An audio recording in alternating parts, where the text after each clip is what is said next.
No, we don't fold up on the pussy. We go harder than we ever did before. Why they do that? Because she feel different. The sons of God says we gon' we are take that chosen kingdom people. back. He wants That's his a daughter fact, to that's what I know. A woman only supposed to know one size. We in That's your the size city, of her husband, because that's the only man she's supposed to be with. You know we on There the should be road. no wars of our daughters. The Israelite woman is a special woman. She ain't like everybody else. The Israelite man is a special man. We shouldn't be having sex with a whole bunch of women either. I'm looking at whoremongers out here right now. There are men that just came to this event just to see if they can get a phone number. There are men that only came to this event to sit in their little chairs and watch women go up and down the street all day. Time to get in line, we at the finish line. Why you niggas thinking that you got plenty of time? When them chariots start flying in, don't be the one who getting left behind. Cause you ain't wanna put in no work. Blame it all on these curses. What do you think they did to our daughters when they became of age? They enslaved them. Well, yeah, they let them enslave. What they do? They prostituted our daughters. Yeah. So it wasn't natural for the black woman to dress any type of way, act any type of way, be promiscuous. That wasn't natural for her to do that. That's something she learned through slavery. And for the white man fueling her. You ever heard the Willie Lynch letter? You ever heard the Willie Lynch letter? When you read the Willie Lynch letter, Willie Lynch wrote something in his book. He said, in order to keep good economics going, keep the black woman destroyed. Keep the black woman destroyed and in a docile mindset. Make her an independent black woman. INDEPENDE. Yeah, that crap right there. Had a black woman independent by herself and promiscuous. And that destroyed us, mama. That destroyed us. Did you know God has a dress code for women? You knew that? 1 Timothy chapter 2, verse 11. I got something for you real quick, mama, before you leave. What was your name again? Stephanie. Ma'am? Stephanie. Stephanie. Okay, Sister Stephanie. I'm Captain Gedaliah. All right, watch this. 1 Timothy chapter 2 and verse 11. Verse 9. In like manner also, that women adorn themselves in modest apparel. So the Bible says a woman's supposed to adorn herself in modest apparel. What is modest? By definition. Not inciting sexual lust. If a woman were to come out and she had on booty shorts, catsuit, tight clothes, and she got a certain figure, she's inciting sexual lust. When a man sees her, he's enticed. Can't help herself. Right, he's enticed by what she had. And let's just be real. The black woman built different from any other woman on the planet Earth. Ain't nobody turn their neck to look at no Chinese booty. Chinese woman walk past, they just keep on going. Ain't nobody turn their neck to look at no Caucasian woman butt. They just not. But when they see the black woman from the front, they already know how she built. When she go past, the brothers do just like this. Why they do that? Because she built different. God says we are chosen people. He wants his daughters to dress modestly. Cover their bodies. Not show what they're working with. It's only for your husband. And matter of fact, even your husband, everything that you got, it's supposed to be to his imagination until y'all get married. Then on the wedding night, he see you naked for the first time. You know the reason you have stuff like I overheard a conversation with a young woman the other day talking about a man's size. Talking about the size of his, you know what. And she was saying this and this about it. A woman only supposed to know one size. That's the size of her husband because that's the only man she's supposed to be with. But because of the society we grow up in, our daughters are pushed out there to be promiscuous at a young age. So she has different men. So by the time she hit 30, 40, sometimes she clocking 20, 30 men on her body. She can't never really be satisfied. The woman is meant to be with that one husband. That's your man, that's your husband, that's your king, that's who you roll with. But when she done had to be put in a position where she done been with multiple, every time a woman sleep with a man, she has something called parabonding. It's chemical. She start to lose that bonding power. You understand what I mean? Just like when you first had your baby, what they do? Chest to chest, skin to skin. Why? Because there's a chemical that's released where the child becomes bonded with the mother. Every man you have sex with, you lose a little bit more of that chemical. Before you know it, you can't bond with no man. This is why, watch this. Deuteronomy chapter 23, verse 17. We are chosen people, mama. We the Israelites according to the Bible. When you read the Bible, you read about the 12 tribes of the children of Israel. That's who we are. Watch this, read that verse. The book of Deuteronomy chapter 23 and verse 17. Watch this real quick, mama, before you leave. There shall be no whore of the daughters of Israel. We should have one wife. That's it. That's what the Bible say. One wife. He made Adam and Eve. That was it. Adam didn't have multiple wives. Matter of fact, you don't read about a man having multiple women until Genesis chapter 4 when Cain came on the scene. You remember Cain killed Abel? The first time you read about a man having a whole bunch of women, it was the devil's son, Cain. The righteous never did that. The righteous was one man, one woman from the beginning. But in the process of time, living in this American society, our women have been taught to use their bodies to get what they want. Use their lips to get what they want. Use their hair to get what they want. Use their beauty to get what they want. That ain't in the Bible.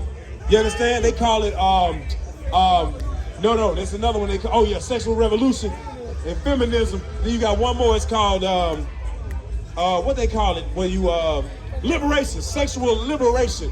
I'm free to do with my body what I want to do with my body. But every time you do with your body what you want to do with your body, you put another body on your body count. And every body you put on your body count takes away from that feminine energy that you're supposed to have. That spirit that you're supposed to have as a woman to dress modest. Right, read again.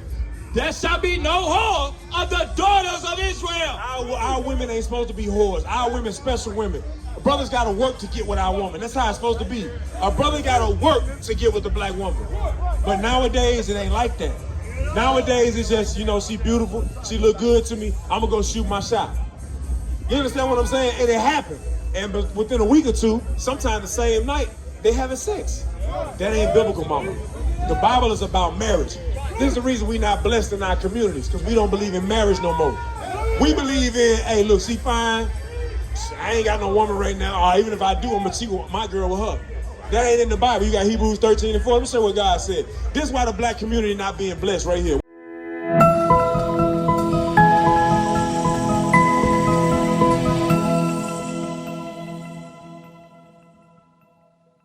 Watch this. The book of Hebrews, chapter 13 and verse 4. Marriage is honorable in all. What God honor? Marriage is honorable in all. God honor marriage, young king. My brother right here. God honors marriage. You married? I know. How old are you? 20? All right. I wasn't married when I was 20 either. But I was smashing something. The Bible tells you marriage is honorable. We're supposed to be looking to get married in our communities, but we ain't looking to get married in our communities. We're trying to fulfill our flesh. We're trying to knock off as many bodies as we can knock off. And guess what? Now our woman done become hard like a man. Now she want bodies. Now she bragging about how many Negroes she been with, as if that's some type of badge of honor.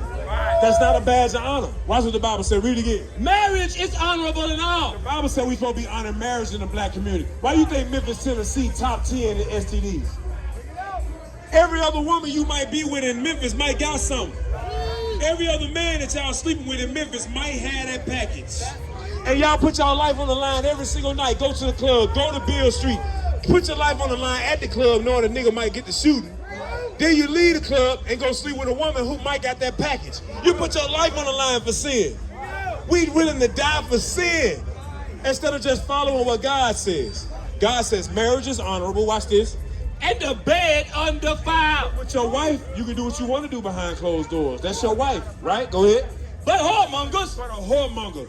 I'm looking at whoremongers out here right now. There are men that just came to this event just to see if they can get a phone number. There are men that only came to this event to sit in their little chairs and watch women go up and down this street all day. Oh, you know I ain't wrong. Why you come out here? What a black man come out here for? To see a Corvette? You go see a Corvette on YouTube. You can go see a Corvette at the dealership. Your cousin probably got a Corvette. Negroes ain't come out here to see no Corvette. Negroes came out here to see ass. That's what a Negro came out here to see, some booty. That's what he came out here for. Same way with our women. Our women don't come out here half nigga with their ass cheeks showing because they want to see a Corvette engine. They come out here to get some rod. I'm just keeping it 1,000. Read it again. Marriage is honorable in all, and the bed undefiled. The Bible says marriage is honorable. We're supposed to be honoring marriage in the black community, but yet we don't. That's why STDs run rampant in our community. Every time you're around black folks, just not all of us, but a majority of us, like I work in a field where I do management. And majority of the women that work under me, they always have to call in because they got to go do what? Take their baby to school, pick their baby up. My baby dad ain't there. I hear these stories every day. I hear these excuses every morning why people can't come to work. And it's always our sisters. It's never the white woman call me and say, hey, my baby dad is tripping. I got to leave and go pick up my... It's never that. Why is that? We better than that, but we not being portrayed as better than that because we keep going after our lust. We sleep with a woman just because she look good. We ain't looking for marriage. This is what the Bible say. Read it again. Marriage is honorable in all. We don't honor marriage in the black community. Read. And the bed undefiled. And the bed's undefiled. Go ahead, watch this. But whoremonger. But a whoremonger, a man that cannot control his sexual desire. He gotta smash something. He gotta smash something that ain't even his. Watch this, read. And adulterers, God will judge. God judges whoremongers and adulterers. Now, how does God judge a whoremonger or an adulterer? He gets you attached to a woman that you really don't want to be with. It's always that one that you never saw yourself having a child with. That's the one you get pregnant. It ain't never your old lady. It's always the side piece that you get pregnant. And why is that? Because in the black community, we not honoring marriage. Then you go to the doctor, and the doctor say you got genital warts, herpes, gonorrhea, chlamydia. All these things run rampant in the black community, bro. HIV. We out here with our life on the line. They got something called a blue waffle. You ain't never heard of that, hey. Don't look it up on the internet. You might throw up. That's what's happening. This happening in our communities, y'all, because we don't honor what the Bible says regarding marriage. What is a nation? Nation is family. Nation is community. Nation is men leading by example. Nation is women's support. Nation is children with role models. Nation is unity.